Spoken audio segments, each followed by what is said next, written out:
اہل الکہف۔ اب ہم جا رہے ہیں اس غار کی طرف جس کا ذکر قرآن کی سورہ الکہف آیہ 9 سے 26 تک تفصیل سے بیان کیا گیا ہے۔ ٹراجن 98 سے 117 عیسوی تک سلطنت روم کا عیسائی بادشاہ تھا۔ اس نے اپنی قوم کو بت پرستی پر مجبور کر دیا۔ جن لوگوں نے انکار کر دیا انہیں قتل کرنے کا حکم جاری کیا، لیکن 6 نوجوانوں نے اعلان کیا کہ ہم صرف خدائے واحد کی عبادت کریں گے جس کا کوئی شریک نہیں۔ یشو کی مورت یا کسی اور بتوں کی پوجا کرنے سے بھی انہوں نے انکار کیا۔ ٹراجن دقیانوس بادشاہ کے ظلم و ستم سے بچ کر یہ 6 نوجوان وہاں سے ہجرت کر گئے۔ راستے میں ایک نوجوان چرواہے نے اسلام قبول کر کے ان لوگوں میں شامل ہو گیا۔ چرواہے کے کتے کو ساتھ لے کر 7 نوجوان جوردان کے پائے تخت عمان کے قریبی علاقے رقیم کے ایک پہاڑ کے دامن میں ایک کوہ میں پناہ لی اور انہوں نے خدا سے دعا کی، اے پروردگار، تیری رحمت ہم پر عطا فرما اور ہماری بگڑی بات کو بنا کر ہماری مشکلیں آسان فرما۔ خدا نے انہیں نڈر بنا دیا اور گہری نیند سلایا۔ 300 سال کی مسلسل نیند سے یہ نوجوان بیدار ہو گئے تو انہیں ایسا محسوس ہوا کہ ہم چند گھنٹوں کے لیے سو گئے تھے۔ اس غلط فہمی نے ان میں سے ایک کو کھانا لانے کے لیے بازار میں بھیج دیا۔ وہاں صدیوں پہلے کا سکہ دیکھ کر نوجوان پر شک پیدا ہوا اور اسے والی کے سامنے پیش کیا گیا۔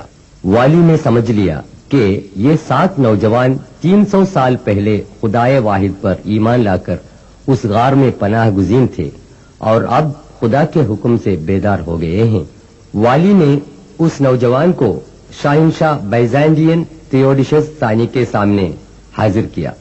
تھیوڈیشس کا زمانہ حکومت 408 سے 450 عیسوی تک تھا۔ دوسرے نوجوانوں کو دیکھنے کے لیے نوجوان کے ساتھ بادشاہ، والی اور وہاں کے لوگ غار میں آئے اور ان کی بڑی عزت کی۔ اس قدرت الہی پر سب لوگ اچنبھے میں پڑ گئے۔ اس واقعے کے ذریعے خدا یہ دکھا رہا تھا، ہر انسان روز محشر میں پھر سے زندہ کیا جائے گا۔ یہ 7 نوجوان پھر سے غار میں گہری نیند سلائے گئے اور موت کی آغوش میں ہمیشہ کے لیے سو گئے۔